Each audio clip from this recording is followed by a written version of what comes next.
Well, welcome to this edition of the Wookiee blog. No, this is the YAHOWAH blog. Wookiee is just sitting here with a chicken strip, and it's a glass desk that I'm on here. Now, mind you, this is a family show, so I can talk about the fur faces that like to participate in it.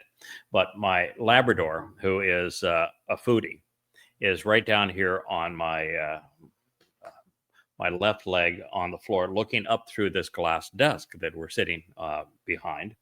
And Wookiee, being a male dog, is very into dominance. So he has got, I gave both of them a chicken strip before the show as a reward. And Wookiee wants to display his on the glass so that Asher has to look up at it because Asher's already eaten hers, and that Wookiee would rather show that he is in control of the chicken strip than he would eat it, because that's how boys roll. So there is our introduction to this show. It is a continuation of Chakmah Choter. I would assume we're right around 16, are we? Yes, in our series. I'm supposed to be a wise, that's what they say of me, related to the Choter, and you may not think that is the case the way I am introducing this particular show. But this is, as I say, about family. And to prove that, we're about to go into the most family-oriented, but yet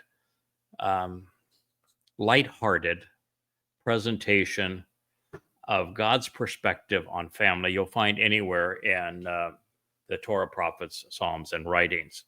This is from my single favorite prophecy and the entirety of them. And we're sharing it because of a passage that was stated in Zechariah 6 about what God had to say about what we're doing here and what Dode is going to do and how he's going to return. And so it led us back to 2 Samuel 7. And the reason it tickles me, and I just really love this prophecy, it was the first prophecy I turned to when I began to translate. It has Asher in it, and it was used in a way that every English translation butchered, so that they trying to make it about their Jesus, which it isn't. It's all about Dode. They just totally screwed it up. And I turned to, I probably had 12, 15 different Bible translations around the cabin that I was doing my work in at the time. And I realized they'd all gotten it wrong, and I wanted to know what right was. And so I found this word Asher, and it had been misrepresented. And ever since that time, Asher has been one of my favorite Hebrew words. I said Asher is the word that brought me to all of this. And Asher is the name of my dog here that we're trying to deal with some of the issues related to her yeast infection, which we're now treating. So the reason I like this particular passage, beyond the fact it was the first that I translated, and it's near and dear to me because of that, not only because when I learned the true nature of Asher and all the various things it represents, that it opened the floodgates of understanding up to me, and I'm grateful for that. But this is about homes and families, and the families that live in homes, and who builds them, and who gets to occupy them. What is our role? What is God's role in all of this? And it addresses that, but it addresses it from a really snarky point of view. Here's Dode, God's number one guy, his chosen one, his the one he acknowledges, this is my son and I'm his father. This is a father and son conversation we're going to be able to listen into. The man that he chose to be king for his people, the man that he had defend Israel 66 times with God at his side and prevailing in all 66 situations. So this is, is as important a person as there is to Yahweh in the universe. And Yahweh gets snarky with him. Personally, I love it because every time that I have a conversation with Yahweh, this is kind of how he responds to me. Like I say, what about our dogs come in the upcoming harvest? And he says, well, so where do you think you're going? And when I said I'm not really sure I'm comfortable rewriting Prophet of Doom, it's the only text that I've written thus far that I have not returned to enhance with what we have learned. And so I don't want to have to go back into hell, because those are really hellish words in Islam and the Quran. And Muhammad was, a horrible individual by any standard, immoral and violent. So I don't really want to have to go back and to rewrite that. This was the morning of October 7th of 23. So we're invading southern Israel and attacking Jews. And Yahweh's response was, I've taken care of you, now take care of my people. That, on a snark scale, that's snarky. When I asked him how to deal with the rebellion of the mother goddess cult that had left with the publicist, the social media manager, and the webmaster, all in one fell swoop.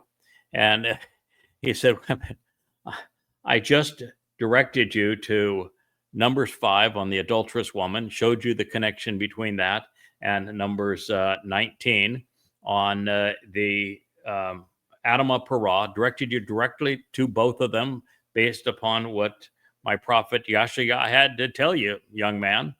Yeah, it's always young man. So if you look at those two numbers, you ought to be able to figure out somewhere in the middle that you'll find your answer, because I've already written the answer for you.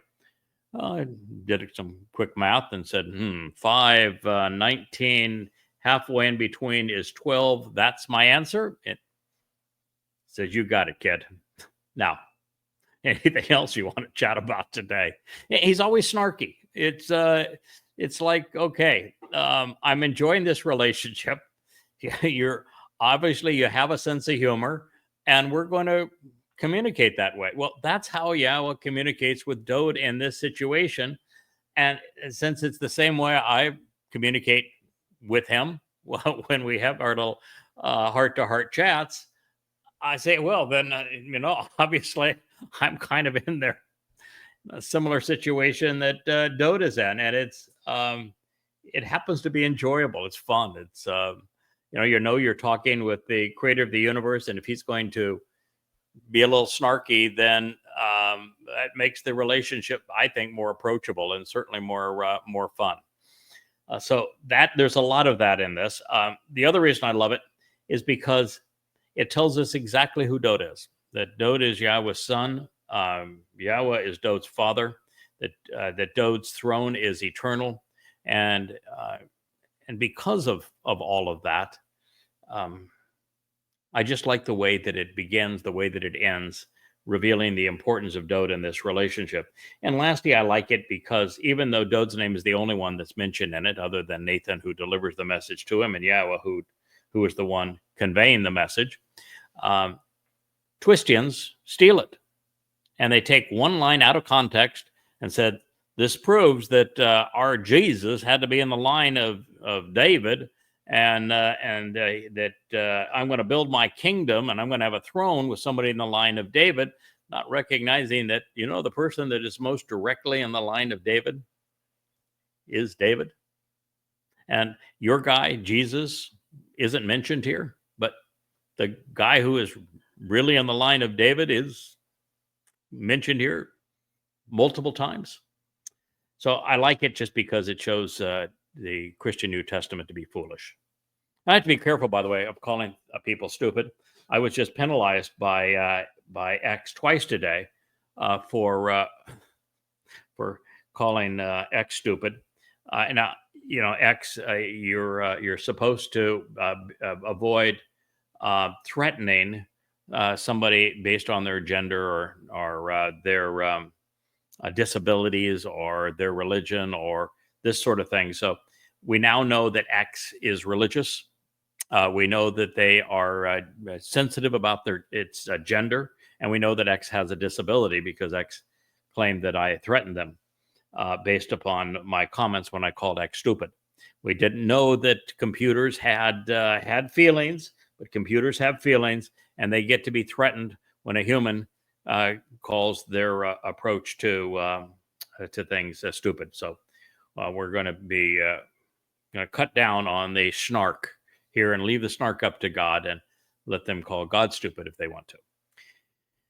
So before we move on, I want to consider the prophet's concluding analysis of Dod's role in our lives. It was brought to us through the prophet Zechariah. And it says, advice and counsel on the complete picture while providing effective mentoring on how to deliberate all relevant decisions, etzah, on peace and prosperity, satisfaction and contentment, blessings and reconciliation, Edom and freedom, our emancipation, shalom, will exist, haya, to encourage understanding by making the connections between both of these responsibilities, bien shamaim. So, Zechariah 6:13. So, shalom indeed. That was Dod's name of his son. And with all of that being stated, it just drew my attention to 2 Samuel 7. And here is that prophecy. It came to pass when the king, that would be King Dod, sat down and relaxed in his home, because Yahweh had given him a comforting respite from his adversaries, that the king said to Nathan, the prophet, please look around. I live in a house of cedar, but the ark of God sits within curtains. Now, that's a very interesting thing to say, that there he was representing Yahweh, and the Ark of the Covenant was the symbol representing Yahweh and his presence and with his people, as well as it was the symbol of how the Moed Mikre are fulfilled and how the benefits of the covenant are delivered. It's the Ark of the Covenant. It is the mercy seat that is addressed on Yom Kippurim, the Day of Reconciliations. It's therefore the integration between the Bereth covenant family and the Moed Mikre, these invitations to be called out and meet that are based upon the restoring witness of the eternal testimony. The Ark of the Covenant with its mercy seat and the anointing of that mercy seat with the sprinkled blood of the bull and of the goat is this perfect integration of the two to deliver the desired result. So he's saying that this mighty symbol of Yahweh was out there in under a curtain, well, flopping in the breeze, if you will, and he was living in a beautiful house on Mount Moriah, down the ridge line of Zion, and he felt, wait a minute, that's not really appropriate. He's God. I'm just his guy, his son. Why is Dad out there in the tent? So it's an interesting comment, but what it showed is that Dod had wrong, and God's going to set him straight. Yahweh does not want to be worshipped. Doesn't want us to pray to him. Doesn't want us to bow down to him. Doesn't want us to build houses for him. The house of worship and cathedrals and churches, mega churches in particular, this is not God's idea of something we ought to be doing. It's God's position that he's our Father. We are his children. He is exceedingly powerful and capable. We are not. And therefore, it works a lot better if he lifts us up and builds homes, this covenant home for us, and attends to our needs versus the other way around. It's why God says, I think you're better off if you listen to me than if you pray and you yabber at me.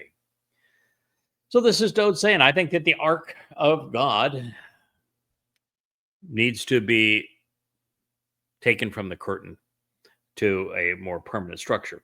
Now, I can also tell you that this resonates with me now more than ever, because that curtain that is around the Ark of the Covenant, that Dode wanted to elevate to a more permanent position on the Temple Mount that he had purchased in the city of Dode, Jerusalem. I'm going to live in it, along with Elia and some newfound friends and family of the covenant, for 3.5 years, beginning in the 1st of Abib, April 4th in 2030, through Dode's return with YAHOWAH in 2033. And it's going to be placed on the Temple Mount. And I have always thought, and I don't have affirmation of this, but it's just part of me that says that when YAHOWAH places the tent of the restoring witness for the 2 restoring witnesses on top of his Temple Mount, and after obliterating the Dome of the Rock, I'm sure that would be offensive to X because it's violence to a building. But after obliterating the Dome of the Rock and obliterating Al-Aqsa Mosque, and he's placing this tent of the witness on the Temple Mount, exactly in the location of the temple that he designed with his son Dode, creating the diorama for it that was then used by Solomon to build it. That doesn't it make sense that Yahweh is going to raise at that time the mercy seat of the Ark of the Covenant? I think so. I think that the Ark of the Covenant is currently in a tunnel, protected in Mount Moriah, and I think it's going to be taken out by Yahweh, because I do think he's going to show his 2 tablets of stone at this time, and I think he's going to show the original autograph of the Torah, which is next to the Ark of the Covenant. The 2 tablets of stone are in the Ark of the Covenant. I think these things are going to be shown by Yahweh, and so why not place them back into the tent of the restoring witness when it is reestablished there on the Temple Mount?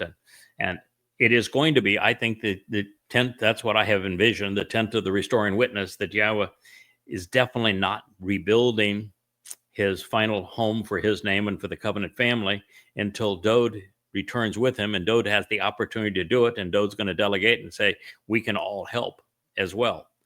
So therefore, it's not going to exist as Yahweh building it. And so the natural conclusion is it's going to have these curtains are going to be reestablished. So Nathan said to the king, choose to go and do all that is in your best judgment for Yahweh. So Nathan recognized that that Dode had the perfect attitude as it related to Yahweh, and his judgment based upon Yahweh had always been quite good. So Nathan said, do what you think you need to do. But that evening, it came to be that the word of Yahweh came to Nathan. Now, why would you think the word of Yahweh come to Nathan regarding Dode, as opposed to Yahweh just entering that scene there after hearing his son make that statement, and Yahweh speaking directly to Dode as opposed to speaking through Nathan? Anybody know the answer to that question? The answer is that Dode was in a timeout at the moment. Yes, he was getting a restful period from his enemies, but part of the reason was that he had sent off his lead general to a battle thinking he would be killed so that he could claim his wife. And well, Yahweh didn't care that there was the eighth woman added to among his son's wives, or that he had 10 concubines in addition to the 8 wives now. So there was no commitment to monogamy in marriage. That didn't bother him. But the way he went about this, God said that's underhanded. That is really inappropriate. And they had a little time out. So at this point, Yahweh still says he's my guy and we're going to accomplish great things together. But it was reasonable for Yahweh to have a quiet time with his son over this issue. So he was speaking to Nathan, which means the gift. And Nathan was a gift to keep the lines of communication open. So then that evening, it came that the word of Yahweh came to Nathan. He conveyed, go tell Dode. Go tell who? Oh, Dode. So it wasn't go tell Jebus, was it? It wasn't go tell Mini Hashem, was it? It was said, go tell Dode. And Dode means beloved. He's named here and he's named elsewhere in this narrative. Go tell Dode. So who does this pertain to? Yes, it would be Dode. My what? Co-worker. So Yahweh's co-worker is Dode, and not some mythical construct by Peter, Paul, Luke, and Mark some 1,000 years thereafter. No, Yahweh said that Dode is the one that he works with. He worked with to fulfill Pesach, Matzah, and Bakurim, by the way. This is what Yahweh says. It's not what Jesus says. It's not what Hashem says. It's not what Adonai says. It's not blessed be he, the Holy One says. That's utter rubbish. It's annoying. It's nonsense. You cannot have a relationship with Yahweh. You cannot engage in a relationship with God. You can't enter heaven. None of this is possible until you cut the crap and start saying Yahweh's name. Now, that's just the bottom line of it. Israel, you have been belligerent about erasing Yahweh's name from his own text and for your lives for 3,400 years, and it has to stop. If you want to be counted among the co-workers of Yahweh, if you want to be Dode, beloved of Yahweh, if you actually want to be what Yehud means, which is a combination of Yahweh's name and Dode's name, it means beloved of Yah, this is the first step. Accept Yahweh's name. So tell Dode, my co-worker, this is what Yahweh says. Why should you build me a home to live in? He's God Almighty. He's a 7-dimensional construct. He is infinitely bigger, more powerful than we can even imagine, much less be. That's part of the covenant. God's going to bridge the gap to the greatest extent possible and enrich us, empower us, emancipate us, enable us so we'll be more like him when he transforms these physical bodies into energy. But he has a very nice home in the 7th dimension from which he created this universe that we're in. And the universe is just a touch bigger than the Temple Mount, and quite nice compared to the tent of the witness. And Yahweh said, so what are you talking about here? Why would you build me a home to live in? No, I'm living in the 7th dimension, kid. It's really a question that no one seems to be able to ask, because what have Roman Catholics done? What have Orthodox Christians done? What have the megachurch Protestant pastors have done? They built houses of God, right? So the real God says, whose name is Yahweh, a name they don't use, why should you build me a house to live in? Isn't that stupid? Indeed, I have not lived in any house since the time I lifted the children of Israel out of the crucibles of oppression in Mitzrayim. Even to this day, I've been going about in a tent dwelling. Good enough for Yahowah. I'll tell you what, it's going to be good enough for Elia and I when we do our bidding for Yahowah and his people on the Temple Mount as the two witnesses. Anywhere, this is the snark part, anywhere along the way that I have journeyed with the children of Israel, did I say a single word to any of the tribes of Israel, my people, who, by the way, I created, in case you're wondering, Israel, who I even fed? Why not build me a house of cedar? Why not build me a house of cedar? Therefore, say to my associate, my co-worker Dod, my beloved, this is what Yahowah of the spiritual implements says. I took you from the sheepfolds, from chasing after lammies, to being the leader over my people, over Israel. And I have been with you wherever you have traveled. I have cut off all of your enemies, removing them from your sight, and I have made your name great, greater than any of the names of the greatest on earth. Oh, it's good. It's me who is doing for you. And while we are co-workers, and so there are things that you are doing for me because I like to work through people, when it comes to the big stuff, kid, I'm doing it for you. Furthermore, I will appoint a place for my people, Yisrael, and I will plant them there such that they may dwell in this place of their own and never have to move again. Neither shall the son of evil afflict them anymore, as will have been the case. Whoa, Samuel 2:7. Samuel 2:7-10.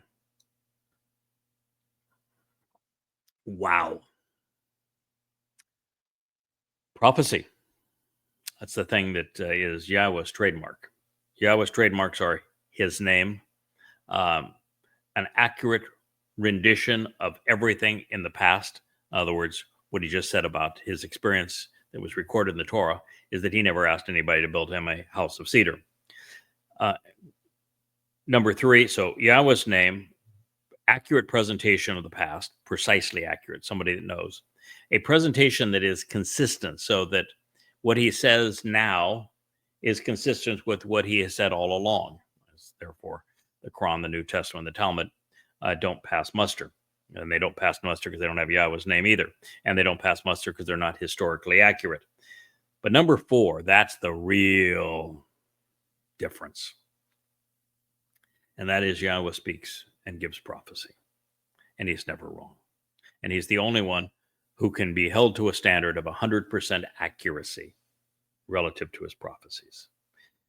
Now, this one actually hasn't been fulfilled, although he brought his people back to make it possible, and he is going to intervene on their behalf to enable it, and he's going to have a couple of guys that he likes working with because they're snarky too, Yada and Elia, make a contribution to this on behalf of his beloved son Dod, whom we will serve as king. But Yahowah is saying, I'm appointing a place. I'm establishing, setting, appointing, announcing a place for my people. And my people are, do I see a church in there? No. Do I see a synagogue in there? No. Do I hear Haredim, ultra-Orthodox Judaism? No. Did it say my religion? No. Did it call those people Christians or Goyim? No. This is my people. I'm going to establish a place for my people, Yisrael. Well, you can kiss your Christian New Testament and throw it away, and along with the Quran, can't you? Because it claims that all the promises that God made to his people, Yisrael, were transferred to their church. But God's saying, no, I'm going to appoint a place for my people, and my people are Yisrael. Oh, that's a killer. I mean, absolutely, totally, and completely destructive to the Christian New Testament that has every promise transferred away from Jews. So I'm going to appoint a place for my people, Yisrael, and I'm going to plant them there, such that they may dwell in this place of their own, which means that Israel belongs to God's people, Yisrael. Jerusalem is theirs. Doesn't belong to the Fakistinians, doesn't belong to the United Nations, doesn't belong to the United States, doesn't belong to Saudi Arabia. It belongs to God's people, Yisrael. The creator of the universe just made the statement, and I will plant them there, and they may dwell in this place of their own, not sharing it, and they'll never have to move again. Well, what happened? Of course, Jews were expelled. The northern kingdom was expelled after this. 10 of the 12 tribes taken out into what was Syria, so Iran, Iraq, northern Saudi Arabia, Syria.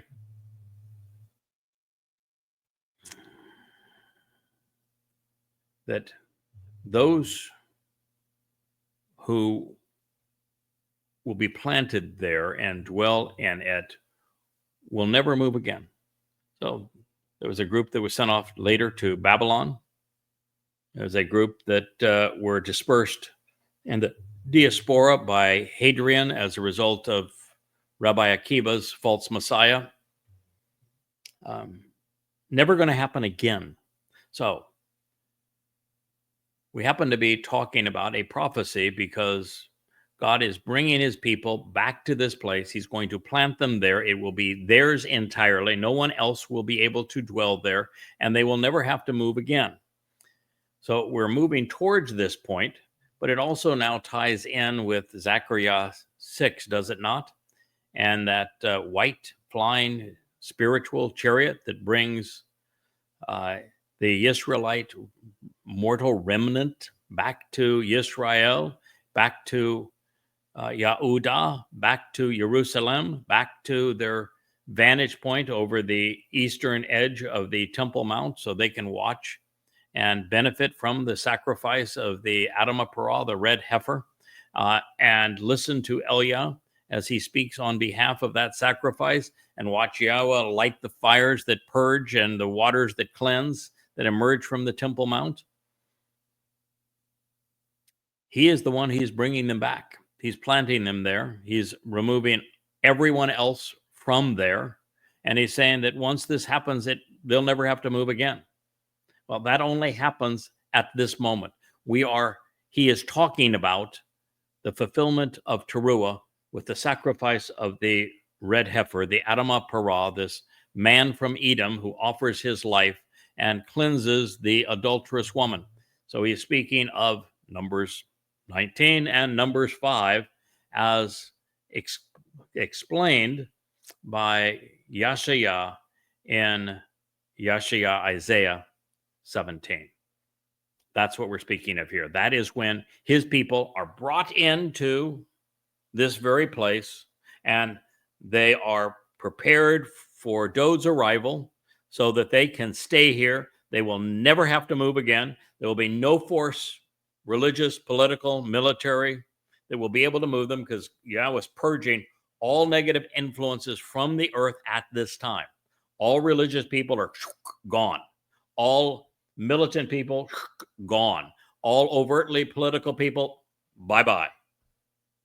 All that is left now in Israel is the mortal remnant that Yahweh's spiritual Ruach messenger found around the world, plus those that are the remnant gathered already in Israel, who are prepared to benefit from an open and responsive to benefit from what Yahweh is going to do with the sacrifice of the red heifer.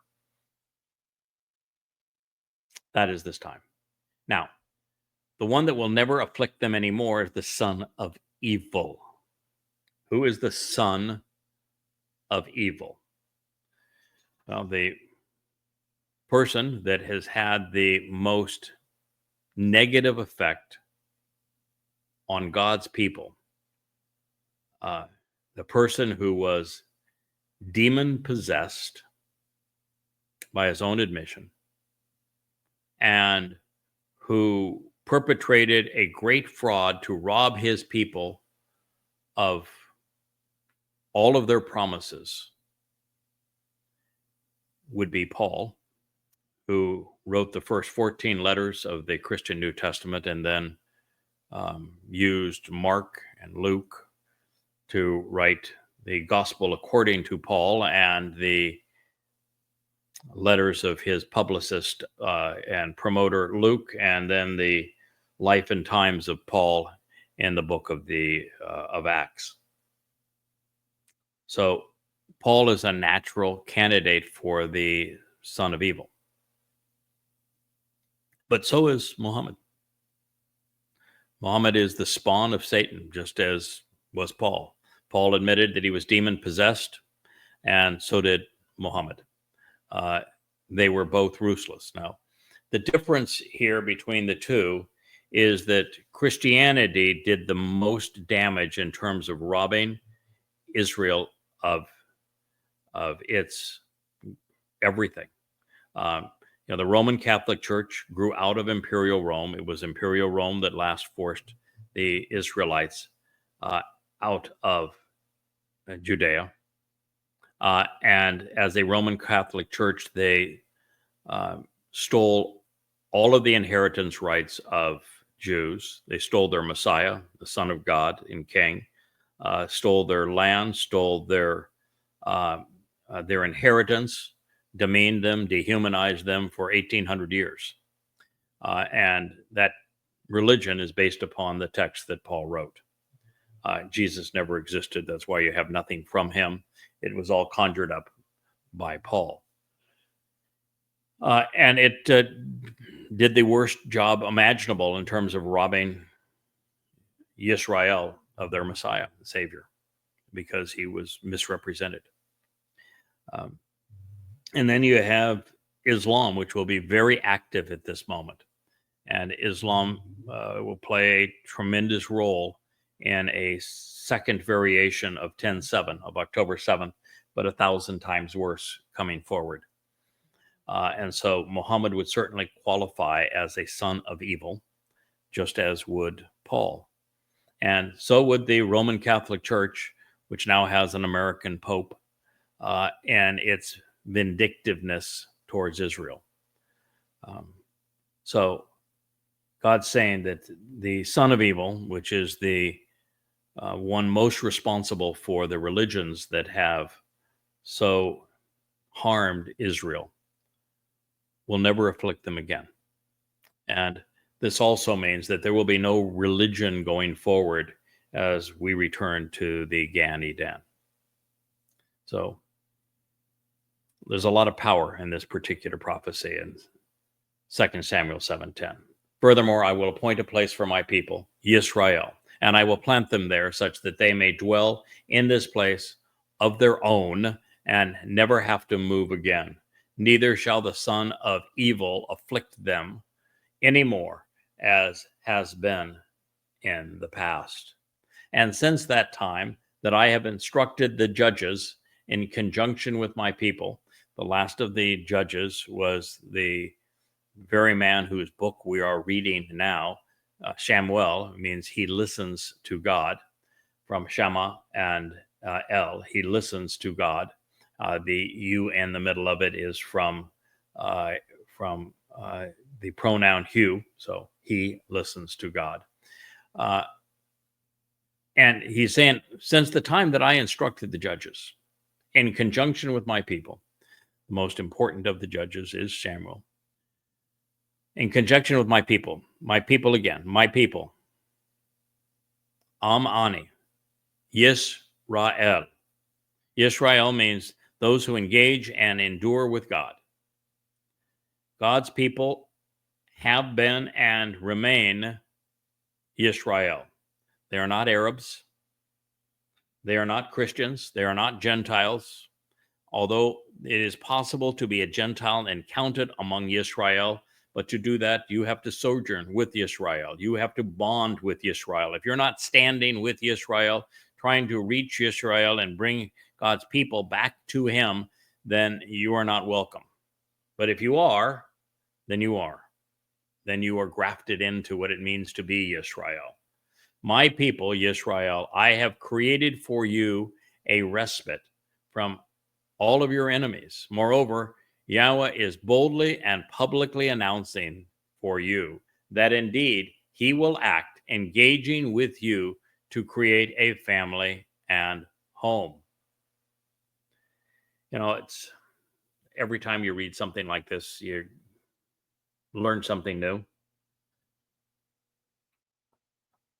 We just recognize, based upon what was in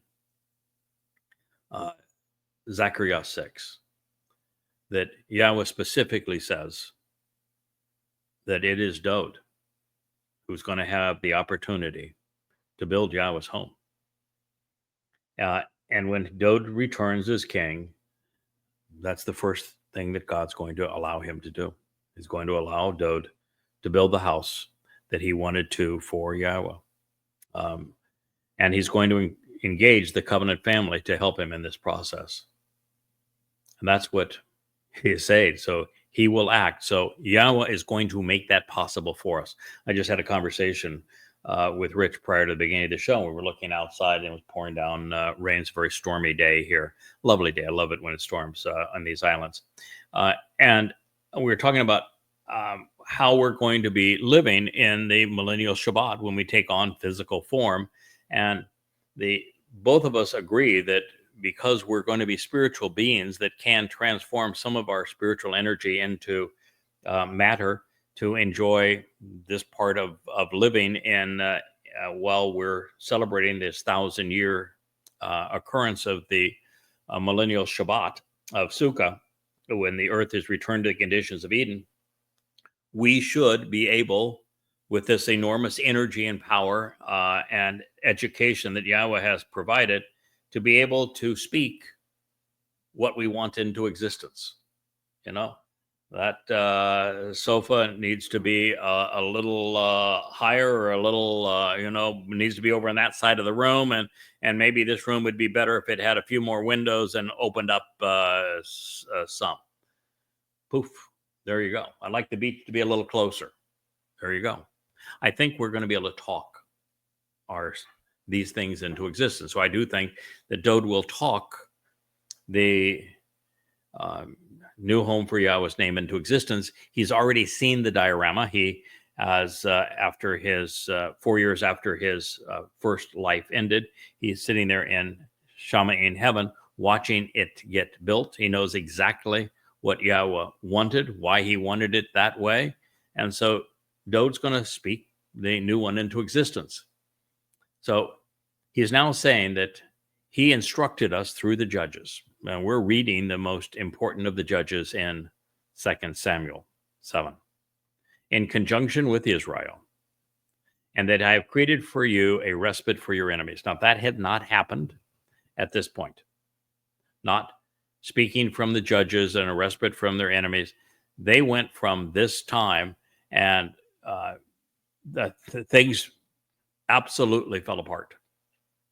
It was a horrible succession of events for Israel from shortly after this, all the way through the time of Jacob's troubles, which is upcoming, until Towrah in 2033, and this particular sacrifice of the red heifer. It's been a rough go. And now Yahweh is saying, I'm going to give my people, Yisrael, a respite from all of your enemies, Israel. Notice, by the way, is pretty good at that too. It's if you're looking for someone that can subdue the Palestinians, well, why not get the guy that showed such competency and dealing with the Philistines of old, since that's where they got their name. So Yahweh boldly and publicly is announcing for you that indeed he will act, engaging with you to create a family and home. So this is far more than just saying, Dode, I'm going to engage with you at a time certain. Happens to be 3,000 years from now, but it's at a time certain that you're going to build my home. It is also saying that Yahweh is going to engage with you, Dode, at a time certain, 1,000 years from the time that this was conveyed, to create my family. And it's Dode that created God's family. The narrative on the covenant was with Abraham and Sarah, but that was strictly a narrative. Actually creating the family and doing what was necessary through the fulfillment of Pesach, where that family could be immortal, Matzah, where we can be perfected, and Bekurim, where we can be enriched and empowered as members of God's family, was enabled through Yahweh's acting and engaging with this man, Dode, to create the covenant family. So he is predicting what would occur 1,000 years from this time, and then 3,000 years from this time. All while telling his people that they're going to be brought back by God, planted here, never to have to leave again. It will be theirs exclusively.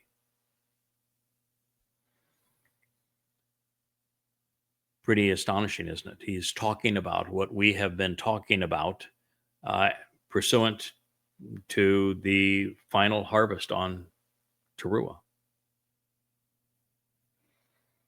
Now, I will tell you, when I first translated this, going back 24 years ago, that would have been so far beyond anything I could have comprehended. But isn't it wonderful to see it now? Even this idea that Yahweh would act through Dode to create the family. And we know in the 89th Mizmor that Yahweh credits Dode with the creation of the covenant. And we know that in Zechariah, the passages we've just translated and shared, that it is Dode who will get to build the Yahweh's home for the covenant family upon his return. A double. And we now know that the white chariot with Yahweh's Ruach will bring this final remnant of Yahweh's people back home, where God will plant them there. It's going to water them right off the beginning, because he's going to release this copious amounts of water from underneath the Temple Mount. It's a beautiful picture, and we're now in a position to see it all. And he says, so when you have laid down your life, so now God's going to, it's just said, I'm going to engage with you to create the family and to build the home when I return my people, when all of their enemies are gone, when Yisrael is theirs alone. And then he says, when you have laid down your life in association with your ancestors. So all of this has to take place in a next life for Dode, and there would be two of them. One in 33, one will be in 2033.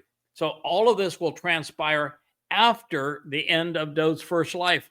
That's the only rational comprehension of going from one of these statements to the next one. So I'm going to do all these things for you. Oh, by the way, it's going to happen when you've laid down your life, your first. And oh, by the way, when we're talking about him laying down his life, when did Dode actually lay down his life? YAHOWAH. He was one of only two people that, in conjunction with Yahweh, for the benefit of the covenant family, laid down his life. He did it on Passover in year 4000 Yah, when Yahweh brought him back to fulfill this opening of the doorway to life. He laid down his life so that we might live. And he did so in association with his ancestors, because it was through his ancestors that the Torah was revealed that explained why he was laying down his life, so that his progeny, this association with the children of Israel, his ancestors that Yahweh had brought out of slavery and had liberated and given his Torah instructions, might live. So when you have laid down your life, you fulfilled Passover. When you take your corporeal body and you sacrifice it as the Passover lamb, which is something you have volunteered to do, and I work with you to achieve this in association with your ancestors, in association with the Torah instructions on Passover, leading to matzah and bikurim, I will rise up and I will take a stand. And I will bring to fruition what you have sown.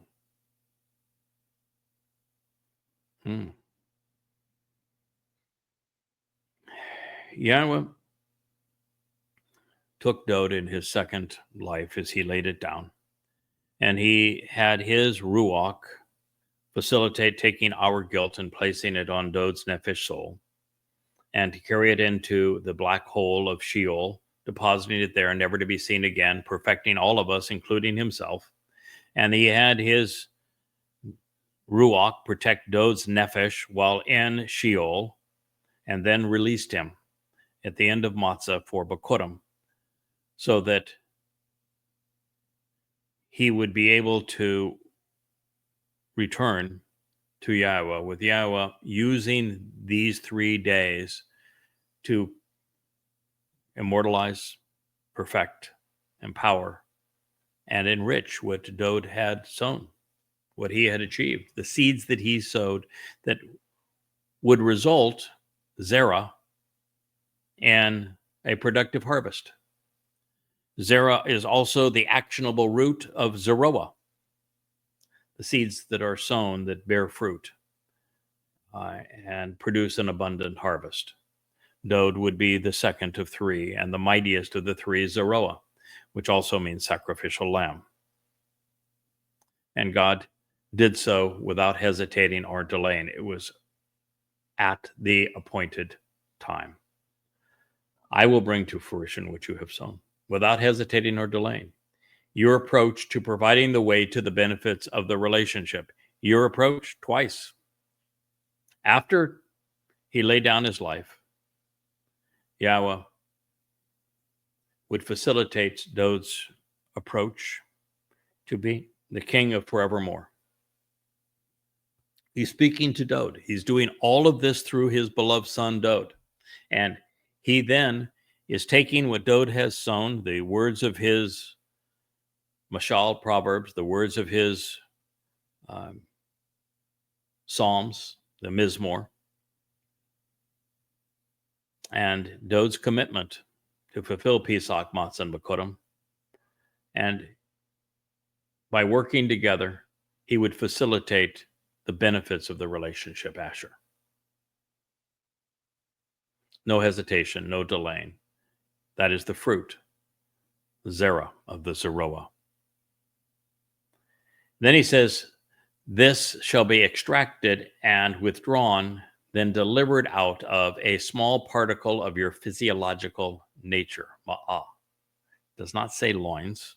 It does not say that that this is going to be someone who is in your lineage.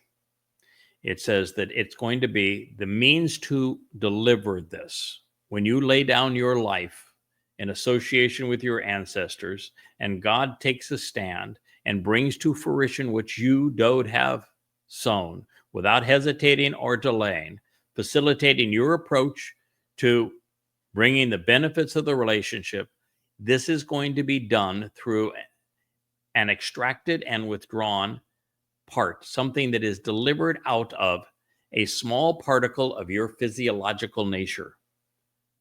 And so I will establish this reign over this kingdom. What is the smallest thing that we can think of that would be part of Dod's physiological nature, his DNA. This is, Dod's not being set up here to be a sperm donor. Yahowah is not taking Dod's sperm and saying, 20 generations from now, I'm going to have a myth that's going to be a name that's not even a Hebrew name, and it's going to steal your title, and is not even going to claim to fulfill Passover, going to sleep through matzah, and then rather than serving to facilitate Bakurim, is going to have a pagan resurrection. That's not what God's saying here, is it? He said that when you lay down your life, Dod, I'm going to accomplish this through a extracted small part of your physiological nature. What this is saying to us that know is that Yahowah provided a physical body for Dod's nefesh, speaking of him, to occupy, such that that physical bashar body could serve to fulfill Passover, to lay down his life for the living. This is Dod. And he's going to establish him again this way for his reign over his kingdom. It's a powerful statement. But it speaks to Dod of what Dod's going to do when Dod lays down his life. He says, when you have laid down your life in association with your ancestors, I will raise up. I will rise up and I will take a stand. I will bring to fruition what you have sown, what you have sown as the Zeroah, without hesitating or delaying, at the appropriate time, concerning your approach to the benefits of the relationship, Asher, extracted and withdrawn out of a small particle of your physiological nature, your DNA. I'm going to reconstruct your physical body to serve in this way. And in so doing, I'm going to establish this reign over this kingdom.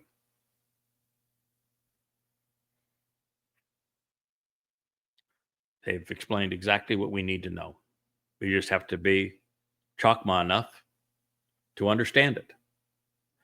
And whether it's the benefit of the 7 Ruach that Yahowah has placed inside of me, whether it's 24 years of translating Yahowah's testimony and thinking about it and sharing it with you as I'm doing here, whether it's being given this opportunity to be the first to put the entire picture together from beginning to end so that you know who does what for whom and when and why. It could be the spirit of understanding, the spirit of intelligent thinking, the spirit of etzah, of putting the entire piece together such that you can provide the counsel that leads to the proper response. It could be the spirit of bien, comprehension. It could be the spirit of diat, comprehensive knowledge. It could be the spirit of being bold enough to go where the words lead when no one else would. Could be just the spirit of respect for Yahowah. Could be the words themselves, that when you're willing to go where they leads to this place. And if it were not for the fact that Yahowah makes a big deal about this, and I know the importance of it, and the fact that I was the first person to put these pieces together and recognize that Yahowah is speaking of his son, Dod, and wants us to know what he accomplished through his son, when his son laid down his life for us. It sounds self-serving when I say no one else over the course of the 3,000 years that this testimony existed figured it out.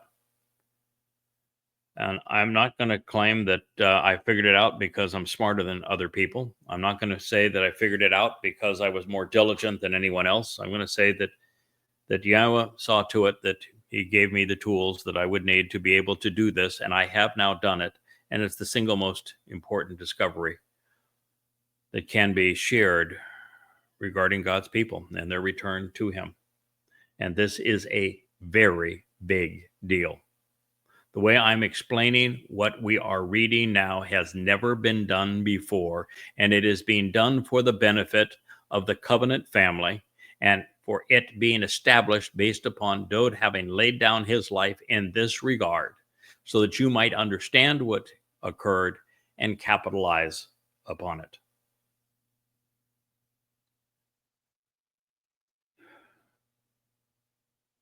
This is what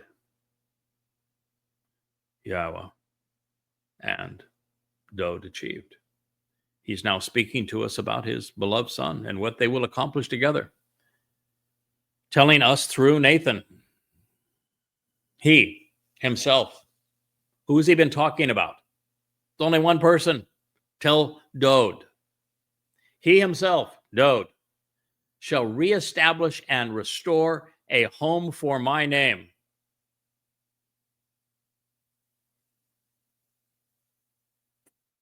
What Dowd's going to do. He's told us in Zechariah 6 that Dowd is going to be able to do this, that it is Dowd who gets to build Yahweh's final home. But far more than that, it is Dowd who gets to establish the family for Yahweh's name. That would be the covenant family, which he accomplished when he laid down his life for Pesach, Matzah, and Bokorim. And so he himself will establish and restore, establishing the family, restoring the home for my name. Now, Twistians want to steal this, but it's in Yahweh's name. They're not building a home for Jesus or Iesu Christu or for G-D or Adonai or hallowed be his name or Obi-Wan Kenobi. It's for Yahweh's name. He's just told us his name. And if you don't embrace Yahweh's name, it isn't your home. It isn't your family. Dowd is reestablishing and restoring a home for Yahweh's name. Why? Because Yahweh's name is going to live in it? No. It's because all of us who are adopted into the covenant family, who become God's children, become, well, in my case, it's Yada Yahowah. I like that name. It's one who knows Yahweh. Yada ben Yahowah. That's what it's promising, is that we get to live as part of God's family as his sons. We incorporate his name into ours. I'm going to be Yada ben Yahowah. Works for me. It's Dowd ben Yahowah. Works for him. And I will fashion and form the place of honor of his kingdom and as an eternal witness forever. Did anybody but Dowd have a kingdom? Who had a kingdom other than Dowd that Yahweh would be addressing, since he's addressing only Dowd in this testimony? You know, what he's saying here is that the seat of honor that he has and the great distinction, he has already told us that Dowd is going to be more esteemed than any other person in human history. And then he's now saying that addressing his king, Dowd, his chosen king, that he's going to have a kingdom that's going to be eternal. Now that means that Dowd is laying down his life to establish the covenant family. And Dowd is also building the permanent home for Yahweh's name and for his covenant family. And that he's going to have a kingdom as an eternal witness that's going to last forever. Which means that Dowd had to have, count them, 3 lives. He lived of a life where he was anointed Mashiach. He had the spirit, the Ruach of Yahweh come upon him and never leave him, which tells us that the spirit of Yahweh, the Ruach of Yahweh, went to the place of separation from Yahweh and protected Dowd while he deposited our guilt in Sheol. A life where God chose him, turned him into a prophet, turned him into a king, took a kid that was, hey kid, as he speaks to me, you're just a kid. Well, compared to God, I guess we are kind of young. But hey kid, I took you out of chasing after sheepies to being the king of my people. He's just told us that that's who he is, and his kingdom is now going to be forever. So he has the life that he's talking to him now about. About don't be building a house for me. Thank you very much. You're going to get to build the house for me, but you're also going to get to lay down your life to establish my family. 3 lives. Obvious. It's profound. He himself will reestablish and restore. He will build and create my family, fulfilling Pesach Matzah Bakodim when he lays down his life. For my name, Yahowah.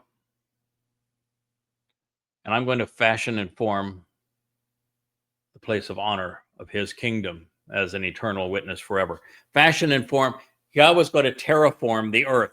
And in particular, as it relates to the Temple Mount on Jerusalem, he's going to scrub all of the religious rubbish off of it. The dome of the spirits, the boil of the, known as the dome of the rock of oppression and stupidity, and the mosque of death, all gone. Probably fold up the tent of the restoring witness at that time too. It will have served its purpose. And he's going to terraform. He's going to cleanse it with this monumental amount of waters. He's going to purge everything around it with his soaring flames. And with Elia giving the honor of the great oratory to explain it all, and then Dode taking this mercy seat of the Ark of the Covenant that he began this narrative with, and anointing it with the blood of the bull and of the goat, and having the reconciliation of God's people as they have been brought back to Israel in that gleaming white spiritual chariot, such that they can remain there, their enemies gone, the earth transformed back to the conditions of Eden, and Jerusalem and the Temple Mount purged of all religious trash.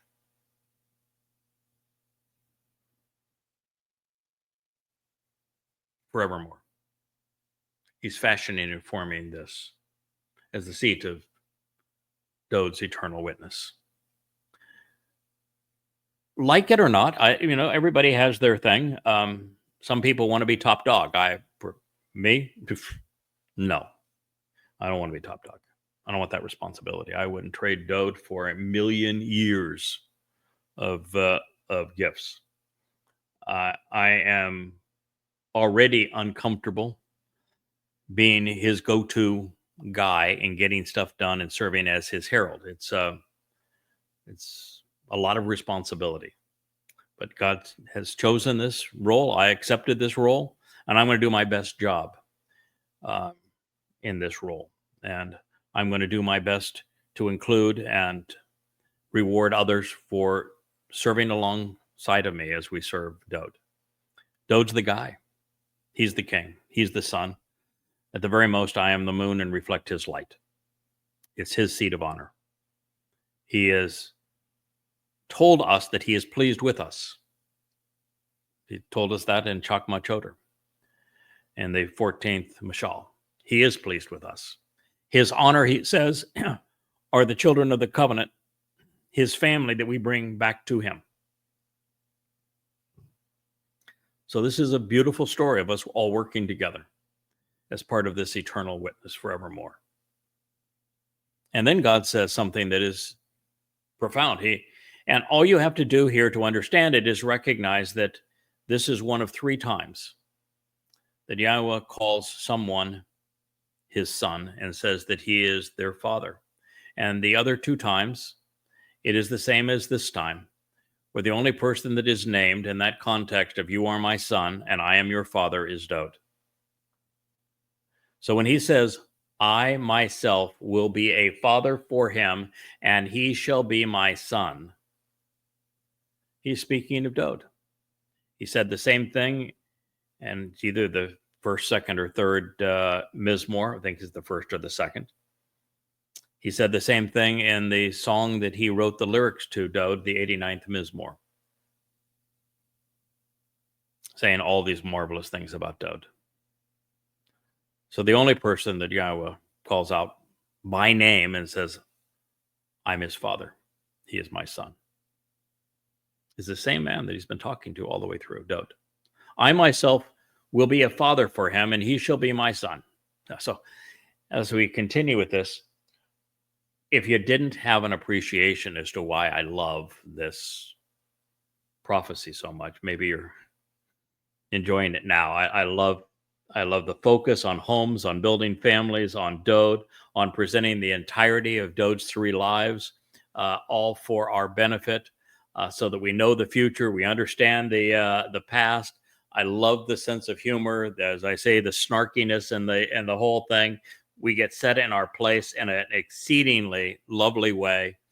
I like the fact that God's going to speak to us like he spoke to Dod. Hey, kid, I found you out there. You were tending sheep, and I brought you into this job working with me.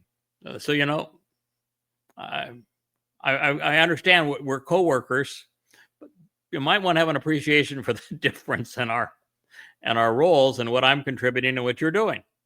I appreciate what you're doing, and we're going to accomplish a lot together, but, having an understanding of our relative significance here.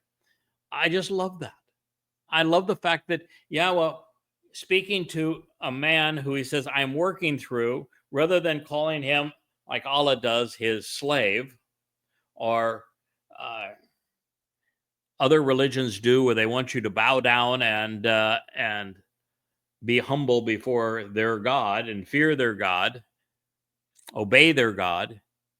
That's not the relationship that Yahweh was establishing here. He said, I'm not asking him to be obedient. I'm not asking him to bow down to me. I'm not asking him to lift me up in praise. I'm not asking him to fear me. No, our relationship is going to be father and son. Our relationship has been, and it will continue to be father and son. When you're dealing with a father and son, particularly when you have the age difference that exists between Yahweh and us, that's why he calls me young man. And why he referred to Dod the way he did. We're not equals, but it is the father's desire for the son to grow up and to be everything that child can be. Do you want your child to have every possible benefit, to have a lovely home, to have a marvelous family, to have a rewarding mission in life and career, to make the choices such that they become part of this covenant and fall in love with our Heavenly Father? You want to lift them up. You want to give them guidance and teaching. It describes everything that Yahweh has done and wants to do for us. There's just no better way to frame our relationship with our Creator as conceived by Yahweh, then I myself will be a father to him, and he shall be my son. It's a single sentence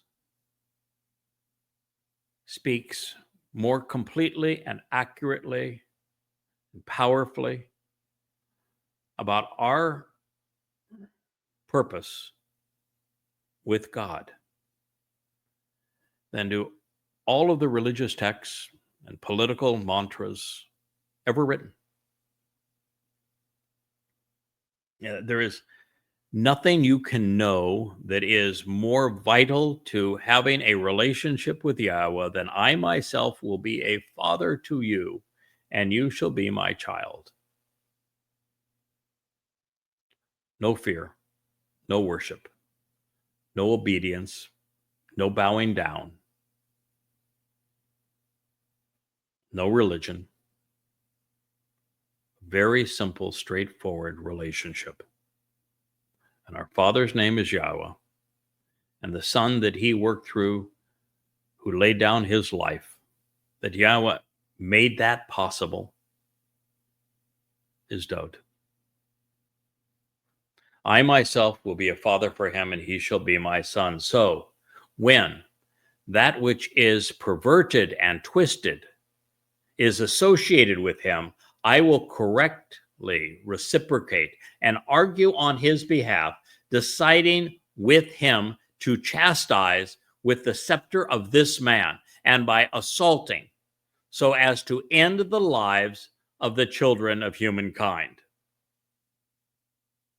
Samuel 2 Samuel 7:14. Did that resonate with you?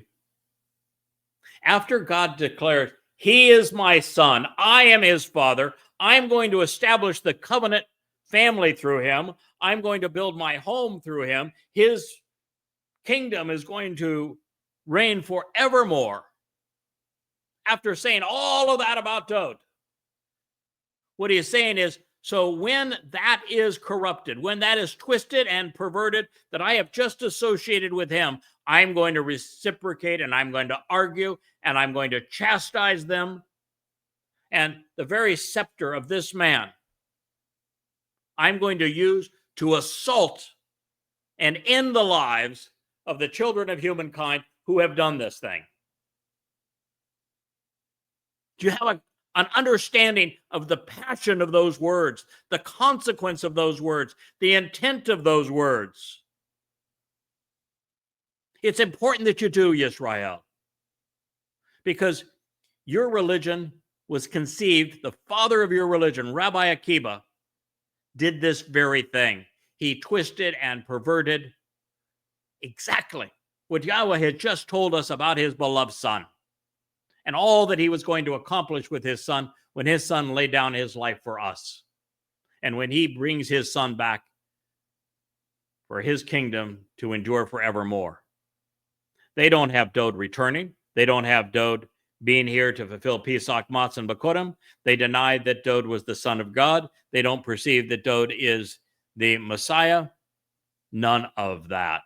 They perverted it and twisted it, and even promoted a false Messiah, Bar Kokhba, the son of a star, from which Israel you get that star that you associated with your nation and your religion. Talk about perverting and twisting. It's going to end in death. So if you are influenced by Judaism, God's going to take your life. Now, there is another religion that did the same thing, even worse. That's when Paul created the myth by counterfeiting, by identity theft, by taking all these things that God said about Dod and perverting and twisting them so they could be applied to a mythical misnomer, Iusu Christu, and then blended that with a heavy dose of Dionysus and dying and a resurrecting man that was turned into a god. Disgusting, perverted, an abomination. And so God says, I'm going to do this very thing. He's going to do what he's using my mouth to do at this point, to condemn Christianity, to condemn Judaism. Even Islam is so perverted as it relates to both Dod and Solomon. Muhammad bought Talmud readings about both of them, and just stupid Talmud stories that never should have been written, that they sold to Muhammad, that he twisted for his own edification and attributed to Allah. It is just reprehensible what the rabbis did and what Muhammad did and what Allah claimed was his. And so if you're associated with any one of those three religions, Judaism, Christianity, Islam, for having perverted and twisted what God just said he was accomplishing with his beloved son, Dod, you have no chance of continuing to live. By 2033 and Towrah, when God's people are firmly planted and established in the land of their own, all of those who have twisted and perverted God's explanation of what he's accomplishing through his beloved Son will be gone. Goodbye. Good riddance. Every Christian, every member of the ultra-Orthodox, Reform Judaism, the Haredim, every Muslim, and every practitioner of the political religion of progressives, you're all gone. God is doing this to establish his family, the children of Israel, through the covenant, and to reestablish this and restore this family. And he is not going to tolerate anyone who has twisted and perverted it. So when I tell people that no, there was no Jesus Christ, and that Dowd is the Messiah and the Son of God, and they get all up in arms, some even say, I'm going to pray for you. And some would say, well, you're satanic. Well, then what you're telling me is that when God revealed this through Nathan and recorded by Samuel, that God doesn't know what he's talking about? I think he does. I've seen the whole story play out. I think the story is absolutely brilliant. And so now addressing his son directly again and to us about the man named Shaul Paul, this son of evil, who would play a pivotal role in robbing God's son, because when Paul, as a rabbi, trained as a rabbi, who claimed that he was the bestest of the rabbis, used his training to twist and pervert the statements that God had made regarding his son to create this mythical misnomer through identity theft.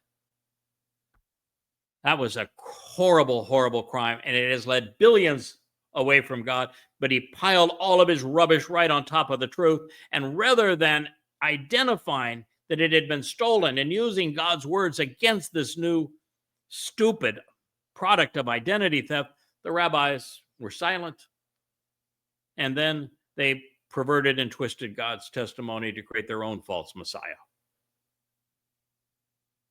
The most tragic period in human history.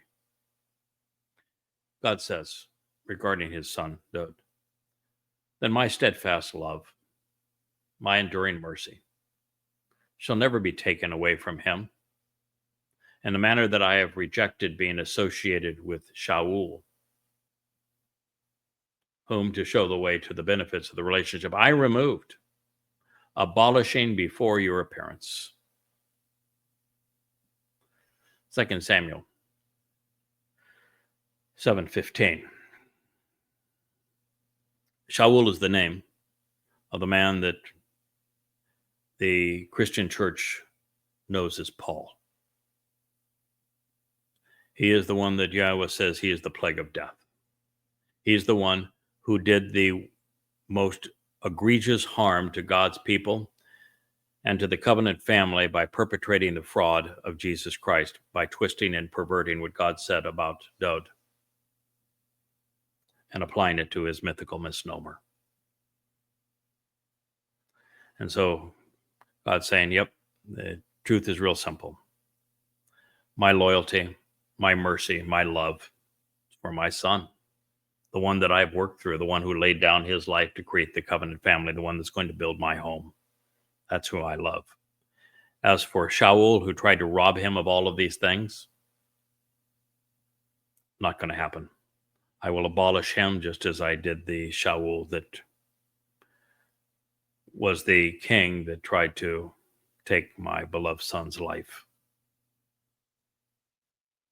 Moreover, your house, your family, will remain established and verified true, and your kingdom, speaking to Dowd, and reign will exist forever as an eternal witness and associate with my presence. In association with my presence. We're coming back together, Yahweh and Dowd, to establish the eternal kingdom of forevermore and everywhere. with Dode. And your throne, your place of honor shall exist and be established forevermore. It's Dode, it's your kingdom, it's your home, it's your universe.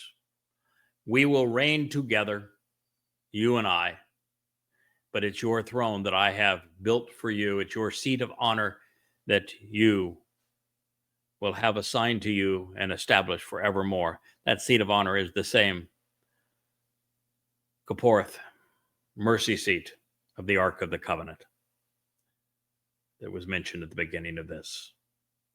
And consistent with all of these words and everything in this revelation, Nathan correctly conveyed that all to Dode. Samuel listened to him, 2 Samuel 7:17. I feel like I have walked with you throughout all time, past, present, and future, all coming together in these words. We have been told everything we need to know about how to form a relationship with Yahweh, to live in his home, to be part of his family forevermore, and to appreciate his name and the name of his beloved son, Dode. I am honored, proud, pleased to be part of this story. And I invite all of you who have not yet become part of the covenant to join us.